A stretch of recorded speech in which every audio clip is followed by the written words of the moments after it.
各位，今日咧就係2026年第一次同大家見面啦。咁啊，首先恭祝大家新年快樂。咁啊，呢一集節目咧，我就要講一部香港電影，不過唔係影評，因為而家咧未曾喺英國可以睇到。咁但係咧就唔講唔得，呢個係一個文化現象咧，我就覺得相當有趣嘅。咁就係《尋秦記》啦。咁啊，《尋秦記》嘅電影咧，雖然我未睇過啦，但係我哋即係作為了解或者接觸香港文化，冇人唔知道咧。喺超過20年前有一部電視劇叫《尋秦記》嘅。咁呢個《尋秦記》咧，原本咧就係一部小説嚟嘅。咁整個《尋秦記》嘅嗰個出現嘅過程咧，都係香港現代嘅文化裏邊嘅一個重要嘅分析嘅對象嚟嘅。點解我咁講咧？就話其實我哋知道咧，喺金庸之後咧，連古龍都死埋啦。金庸封筆，古龍死埋啦。咁即係對於嗰啲中意武俠小説嘅人嚟講咧，即係我包括在內咧，係有一種失落嘅。咁因為武俠小説佢開創嗰個世界咧，係一個另一個平衡宇宙咧，係我哋可以製造一啲幻想啊，進入一啲夢境咧，係好開心。咁但係即係好似就係當時咧，其實嗰啲新派武俠小説咧，冇乜邊一個可以超越到金庸同古龍。古龍咧，如果你以我嘅角度嚟睇咧，古龍咧就比唔上金庸。咁但係都叫做有好大嘅吸引力。咁即係古龍嘅問題咧，就係有頭冇尾，同埋佢嗰個歷史感唔夠強。即係我個人意見啦。咁啊，金庸咧，你同一部小説你可以睇3-4次都回味無窮，而且佢背後咧係表達咗一種意念啊，同埋一種社會現象啊。譬如話我睇嘅一晚之內啊，嗰陣時讀緊書喺中大，一晚睇完呢個《連城訣》，到而家仲有好多嘢可以講。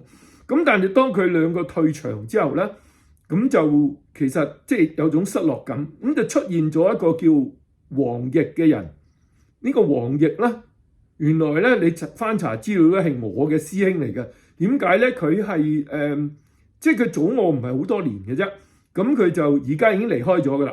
咁佢就係中文大學新亞書院嘅藝術系畢業。咁即係其實咧就係新亞書院有啲好獨特嘅地方，除咗佢係錢穆先生係創辦啦，同埋佢係有一種歷史嘅文化嘅使命感啦。仲有咧就係喺我哋嗰個年代啦，每一個書院都有自己嘅即係獨特嘅特色。例如有一啲學系咧，呢個書院有第二個書院冇嘅。譬如話崇基可以讀宗教系，新亞可以讀新聞系，同埋呢個藝術系。崇基又有音樂系，即係話聯合就呢啲全部冇嘅。即係崇基，你如果一定要讀音樂咧，我嗰個年代咧，你一定要去崇基。你如果要讀宗教，又一定要去崇基。如果你要讀呢個新聞咧，你一定要去新亞。咁而呢啲藝術系咧，係淨係新亞先有。咁呢個黃易咧，就應該係藝術系嘅畢業生。咁佢本身咧都係即係都係識畫畫，同埋喺藝術方面有啲造詣嘅。咁就其實我唔識呢個人啊。咁其實2017年應該就已經因病去世。咁但係佢咧就係有一個好努力啦，就要嘗試咧，就係即係繼續繼往開來寫武俠小説，寫呢一種文人式嘅武俠小説。咁呢個咧就係我覺得佢喺當時都叫做成功嘅。咁呢個咧起碼即係有一定嘅讀者啦。咁佢寫嘅呢個《尋秦記》咧，我覺得有趣嘅地方咧就係喺90年代，係即係佢呢部著作面世嘅時候咧，係喺主權移交之前嘅90年代。咁而咧如果大家知道咧係有即係呢個喺呢個西安啊，即係秦始皇嘅即係陵墓嗰度咧，就喺改革開放之後，就係有一個重要嘅發掘，就發掘咗嗰啲兵馬俑啊。咁呢個咧就令到當時咧就全世界都出現一個熱潮。我曾經都去過西安，喺呢個兵馬俑嘅現場睇過，佢係真係有好大嘅震撼性。咁呢個咧就係即係歷史嘅客觀事實，係一個好重要嘅古蹟嘅發掘。咁啊，同現代嘅政治咧係冇直接嘅關係。咁但係因為嗰個兵馬俑嘅規模同埋裏邊所表達出嚟嗰啲軍隊啊、馬匹啊、戰車之間嗰啲細緻嘅真實嘅描寫咧，令到我哋對呢個秦朝咧可能加深一啲認識啊。咁所以咧就呢個轟動咧，當然引起咗好多文化上嘅迴響啦。咁所以咧，我哋記得咧就係有一部電影啦，就係葉倩文嘅嗰首主題曲咧，都係當時咧係風行一時嘅，就係呢個張藝謀同埋鞏俐所主演嘅《秦俑》啦。即係如果冇呢個兵馬俑嘅發掘，冇呢啲咁嘅古物，喺2000幾年之後，又用一個咁樣嘅，即係能夠我哋重新睇到一個咁大規模、咁震撼嘅、咁豐富嘅一個發掘啦、出土啦，咁其實亦都冇法子即係冇造成一個咁嘅轟動咧。呢啲好似秦俑呢啲咁樣嘅電影啊，係未必會推出嘅，係咪啊？咁當然啦，唔止係咁嘅，仲有呢個就係咧，我覺得喺呢個背景之下咧，黃易就寫咗呢個《尋秦記》啊，即係喺90年代初。咁而《尋秦記》咧，我嘅個人嘅意見認為咧，係商業上好成功嘅武俠小説，但係佢裏邊有一個即係加咗啲科幻元素、時空即係穿越呢啲咁樣嘅情節。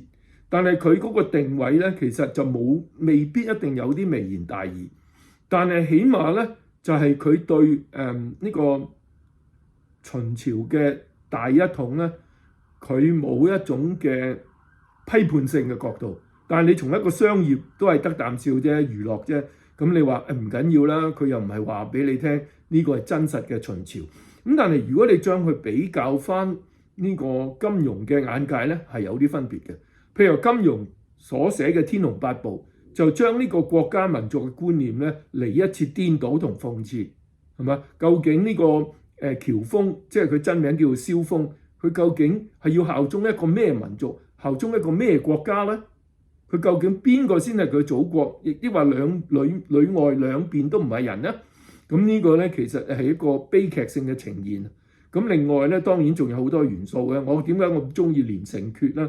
就係因為連城訣裏邊咧，就話俾我聽嗰啲所謂虛偽嘅人、道貌岸然嘅人，係嘛？你以為當佢好似老豆一樣嘅師傅，其實佢由頭到尾都喺度計算緊你，由頭到尾都唔係一個好人，連自己嘅親生女兒佢都唔會信任嘅，即係去到一個咁嘅程度。同埋仲有一樣嘢咧，就話當呢個狄雲啊作為一個主角啊，佢練成咗絕世嘅武功之後，佢突然間覺得佢啲師傅師伯師叔點解佢哋手腳咁慢呢？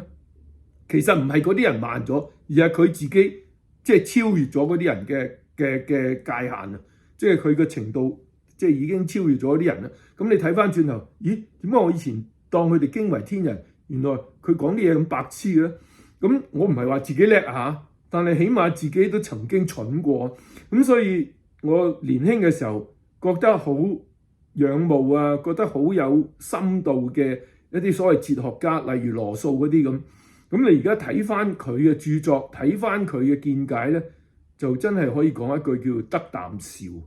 即係話我而家睇翻羅素嘅嗰個局限咧，就好似即係好話唔好聽，即係好似狄雲睇翻佢師傅之後話點解佢啲手腳咁慢嘅？點解明明有破綻佢都睇唔到嘅？係咪老咗啊？係咪啊？其實唔係，係你變咗，佢冇變到。咁所以咧呢個咧，我覺得嗰個俾我嘅嗰個即係啟發咧，即係呢個連城訣啊，我覺得係即係好有深度。咁當然啦，我今日唔係講金庸小説，每一部都有深度。佢而且係諷刺當時嘅社會，例如佢講同埋呢個政治，《笑傲江湖》就好明顯就係諷刺呢個文革時期嘅中國，諷刺呢個毛澤東，係咪？咁呢個就係唔需要即係唔需要深入分析都知嘅。咁其實我覺得咧佢嗰種嘅以古諷今啊，嗰種嘅能夠有一個時代意義咧，係我覺得佢係即係嗰個藝術嘅價值就高好多。但係如果你話尋秦記，你真係要肯定秦始皇，你係做唔到嘅。你唯一就話呢啲遊戲文章得啖笑啫咁樣。如果你咁樣講咧，咁佢嘅意義就好低嘅，係咪？咁但係我覺得有趣嘅地方咧，就係話喺主權移交之前冇幾耐，寫咗一本小説叫《尋秦記》。咁啊，經過呢個中共即係管治香港，香港變成特別行政區之後，就出咗個電視劇叫《尋秦記》，然後又經過呢個反送中同埋呢個疫情同反送中咧，2019、2020拍好咗嘅《尋秦記》電影，幾年之後先至推出呢個市場，而咧香港已經係恍如隔世。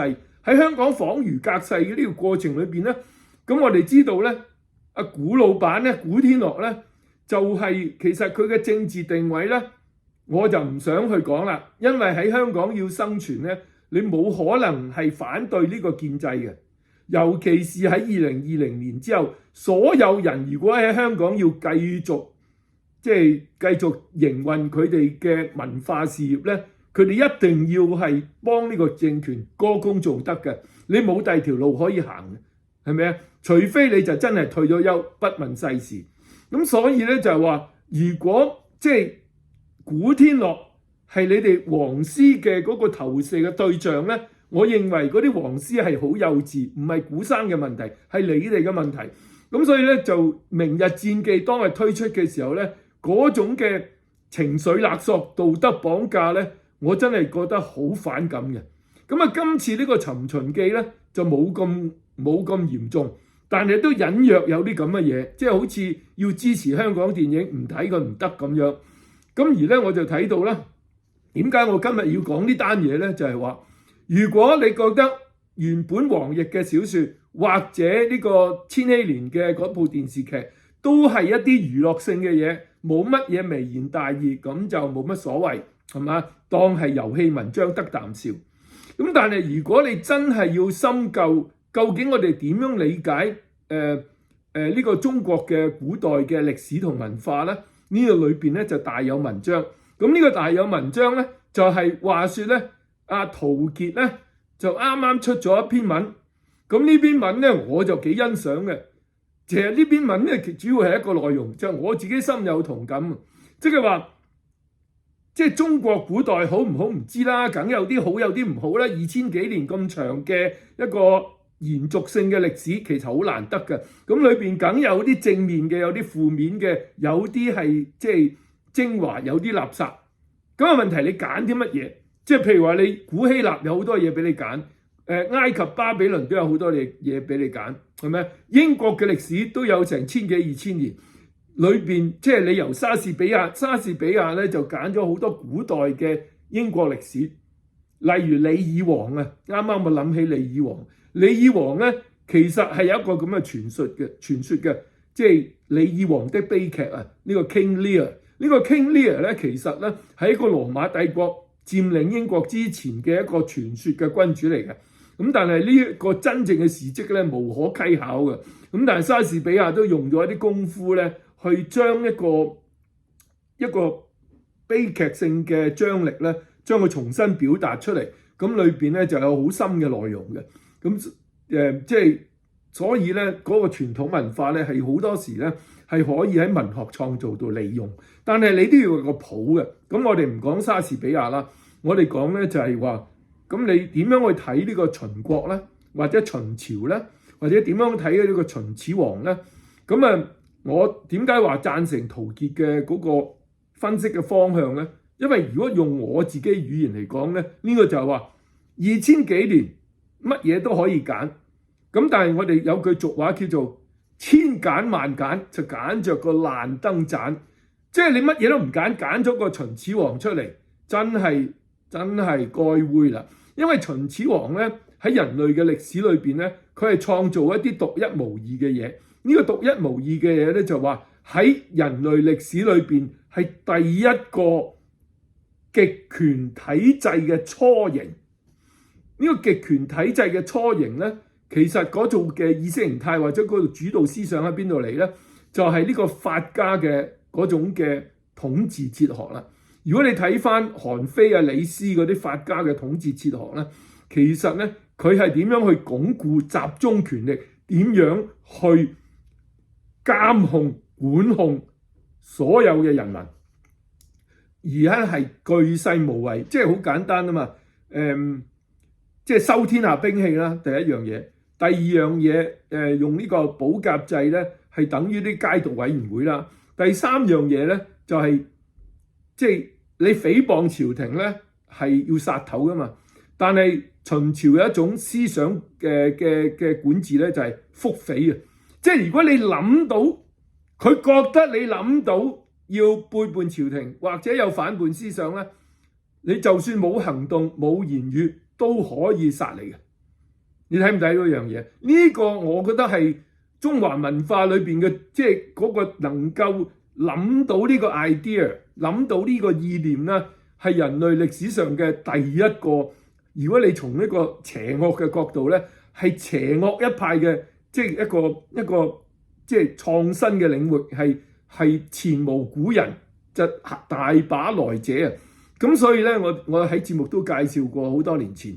就係一位即係都係我新亞師兄嚟㗎，一位美國嘅研究中國問題嘅專家，呢個叫 Steve Mosher， 呢個應該可以叫做毛斯迪啊，佢有個中文名，佢就喺新亞讀過啦，同埋佢係識講啲廣東話同埋國語嘅，咁亦喺大陸咧做過啲田野調查，咁咧就因為得罪咗當時嘅中共咧，就俾人哋趕走咗，咁佢就佢寫過第一本書，我覺得係即係好有見地啦，就係講呢個1972年尼克遜訪問大陸之後，美國嘅文化界嗰種瘋狂嘅，即係嗰種嘅為中共政權塗脂抹粉嗰種嘅醜態啊，China Misperceived。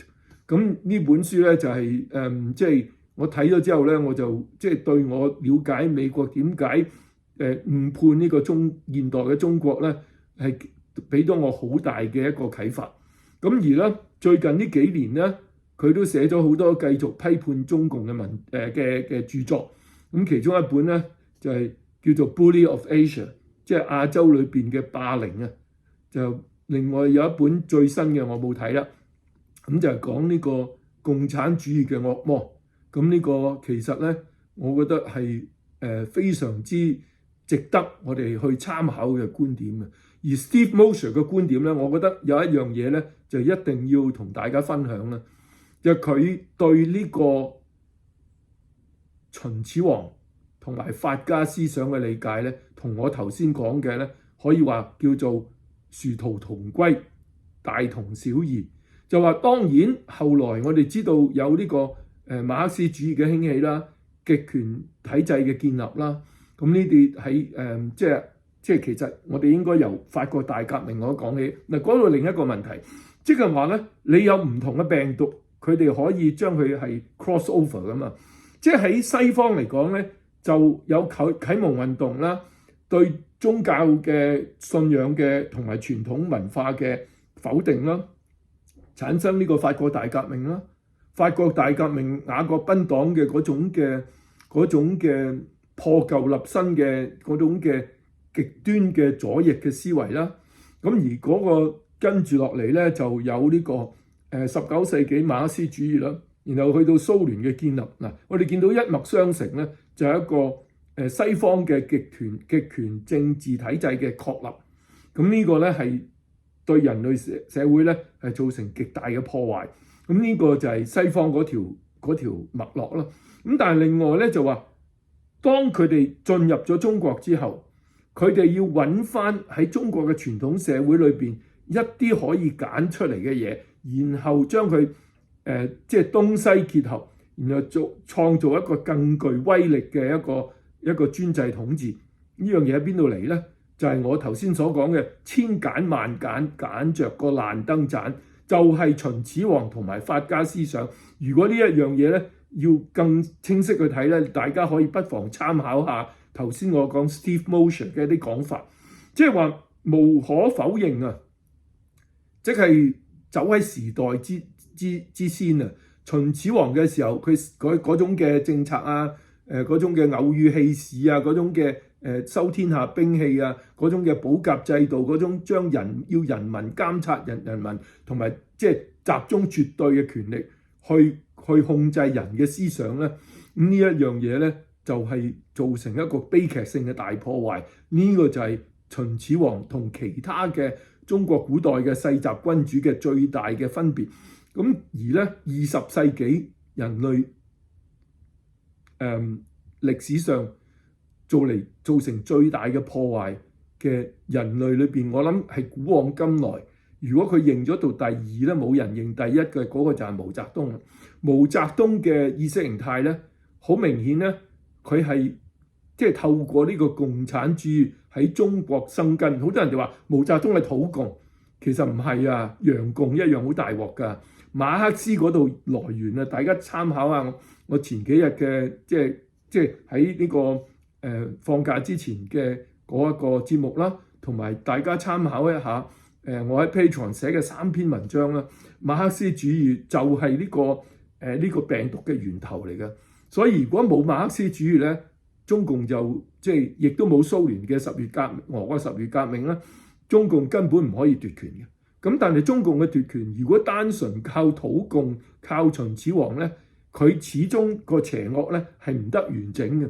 咁所以毛澤東嘅成功嘅地方咧，就係將外邊嘅共產主義運動同中國古代最恐怖嘅嗰個極權體制嘅思想，即係法家同埋秦始皇嗰個結合一齊，咁咧就造成一個20世紀最大嘅人類嘅大悲劇。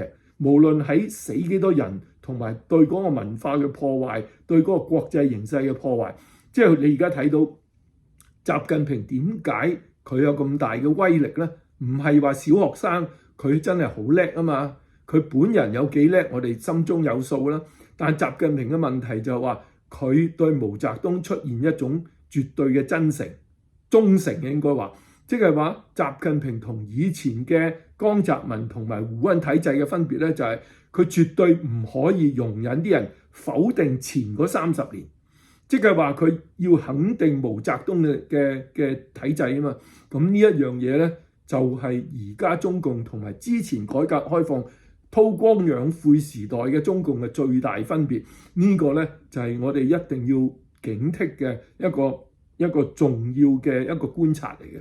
咁所以咧就係話，毛澤東咧就係現代嘅秦始皇，佢唔係古代嘅秦始皇，因為佢加入咗一啲外來嘅政治意識形態，令到呢一個咁樣嘅管制咧係更加帶嚟更大嘅殺傷力。而咧毛澤東所做嘅嘢有啲好似好荒謬，但係你諗深一層咧，其實亦都唔係話真係咁荒謬，就話佢為咗要即係剷除佢啲政敵咧，就用咗好多即係古為今用嘅政治運動。例如當呢個林彪失敗咗之後咧，佢就捲起一場政治運動，叫做批林批孔、批虞平法。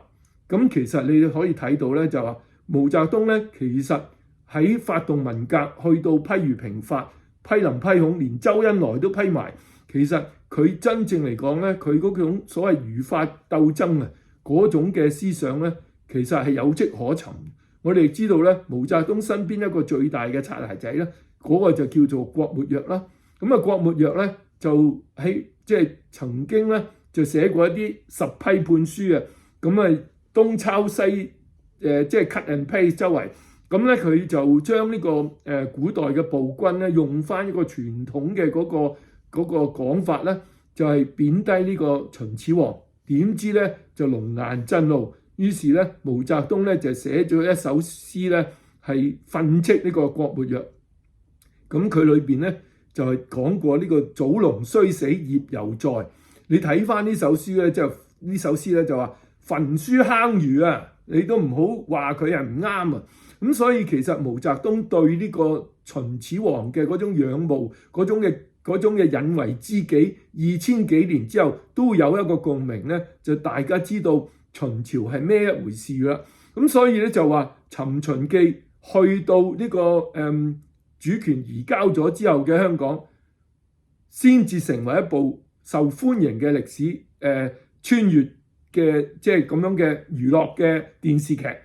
咁呢個都唔緊要，去到呢個國安法頒布之後，又竟然出現一部電影，呢部電影咧就繼續喺原本嗰個方向嗰度行，即係話你唔好理啦。總之呢個秦始皇可能係冒牌嘅，真嗰個嬴政啊都已經瓜咗啦，不過我要揾翻呢個嚟去幫佢打天下，天下一係嘛？古生嘅製作，咁其實你究竟幫邊個塗脂抹粉，幫邊個歌功頌德咧？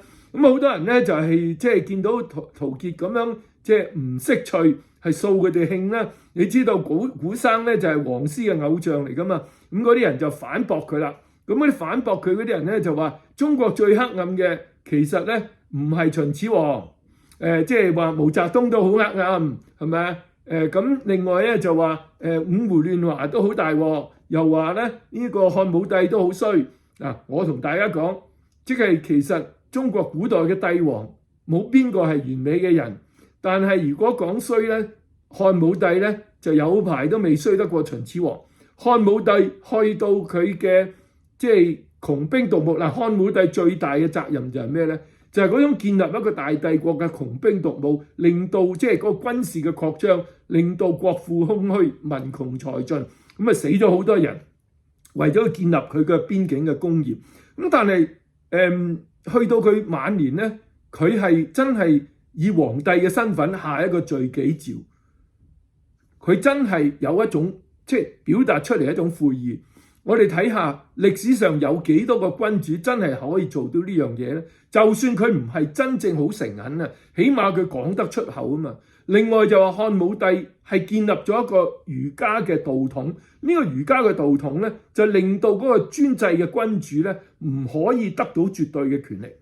咁漢武帝係唔係真係對孔孟之道係咁信奉咧？我哋唔知，但係起碼佢立咗一個咁樣嘅秩序之後咧，一直去到明朝連宰相都廢埋啦，都仲有即係嗰啲讀書人咧係對呢個宦官亂政嘅抗爭，對呢個皇帝嘅死諫。嗱，呢啲嘢咧，我哋唔好要嘲笑佢，即係話起碼仲有一種正義道德嘅高地咧，係高過呢個世襲君主，高過一家一姓嘅，都去到晚明啊，可以出現一啲有思想有見地嘅思想，即係嘅思想家，有見地有眼界嘅思想家，例如王夫之呢啲，即係話咧，其實啊，儒家嘅學説咧係有好多嘢咧可以同西方嘅開明思想咧係互相契合，即係你可以將秦始皇同馬克思夾埋一齊，